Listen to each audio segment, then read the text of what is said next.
Hello, everyone, and welcome to Kevin's Corner. I am your host, Kevin Horner of Galligan and Manning. Thank you all for joining me. I'm going to jump right into what we're going to talk about today. If you watched last week, and if not, you should go back and watch last week. We talked about the estate planning and generally the planning process, what you needed to think about before you came in for a consultation, and then what the process would be like once you were there. So today I thought I would do one of the follow-up aspects of that, which is planning for the fiduciaries. So by way of reminder, last week I talked about some of the things you want to consider before having your meeting are your finances, what you own, how much. You want to think about who your fiduciaries are, which is what we're going to talk about today, the people in charge of everything. You want to talk about who your beneficiaries are, where you want assets to go to, and then the family breakdown, whether you're married, not, kids, no kids, disabilities within the family, and so on. So those are the four things that are helpful to think about before you have the meeting for planning. Today I'm going to talk more specifically about the fiduciaries, okay? So without getting into the law of it, the fiduciaries are basically the positions of trust and loyalty, the people who you put in charge of different roles for your estate plan. So this could be the executor, that's the person in charge of your estate. This could be a trustee who's in charge either upon your death or your lifetime or whatever you're choosing to be in charge of a trust. And then there's other roles such as an agent, a medical agent, a financial agent that serve under a whole host of documents that are for incapacity planning. So this is a power of attorney, someone to act when you can't act but are not deceased, or a medical power of attorney, someone to make medical decisions when you can't communicate those.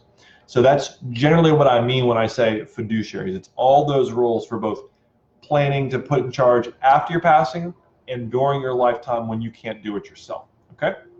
So I won't go into all of those nuances because you're going to see eventually there's some grayness to this, but generally you can have anybody you want who fulfills these roles. You just want to make someone make sense. So a lot of times this is sometimes yourself. You can be your own trustee, for example. A lot of people do that.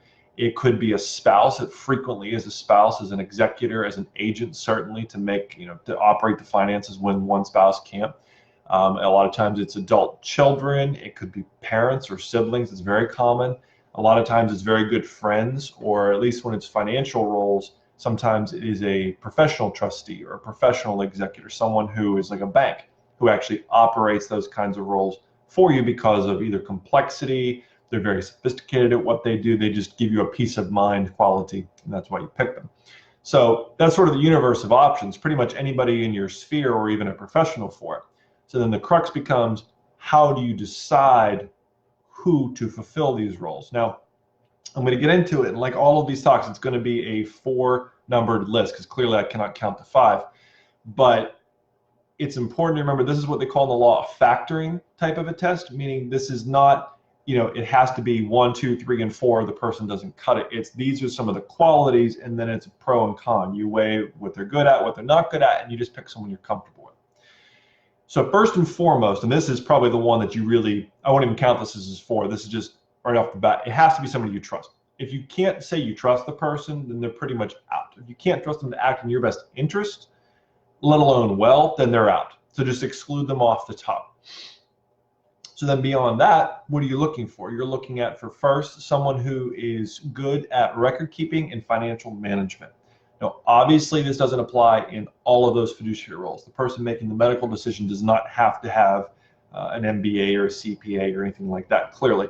But somebody who's good at keeping records, somebody who's organized, somebody who can take a task and then see it through to completion and make sure it gets done right is a good person, especially for any kind of financial decisions.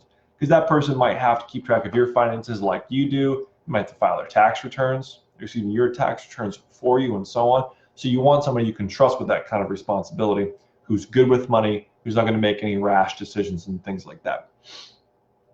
Number 2, and this applies to all these categories, is you want somebody who's a good communicator.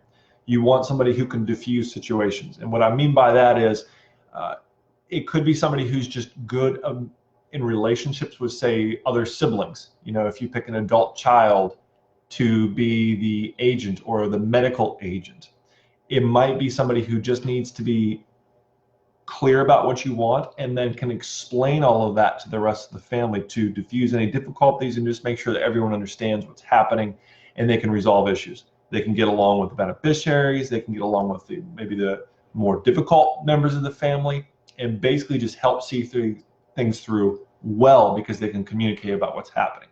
Okay, so first, financial and record keeping. 2, good communicator.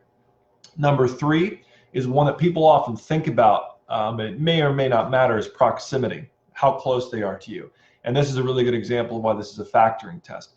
How close a person is to you is something that very often people care about. Sometimes it really matters, sometimes it doesn't.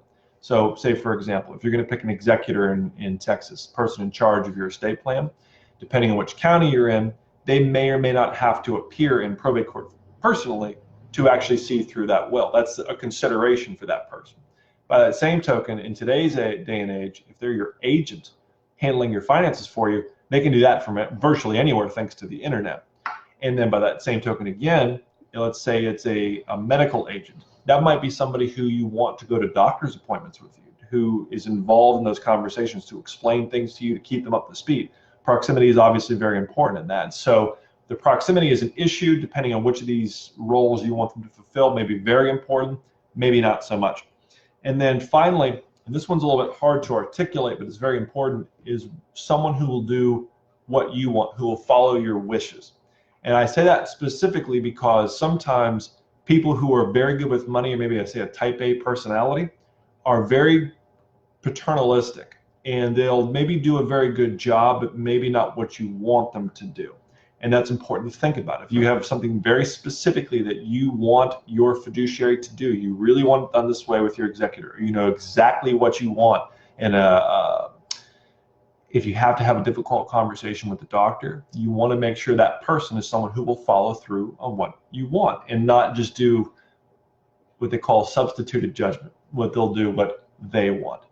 Now, that too is really just what you're comfortable with. Some people love having a fiduciary who will just take it and run with it, and they don't have to think about it again. And that's why this is a factoring test. For some people, it's very important, and some people, it's not. So the 4 things are the financial and record keeping, excuse me, it is the good communicator, the proximity, and following through on your wishes. Those are the 4. The other thing to think about, even though, is that clearly you're not going to find somebody who's perfect at all 4 of those things. And that makes sense. That's why it's factoring. But the other thing you can do is you can, at least for some of these roles, maybe name more than one person.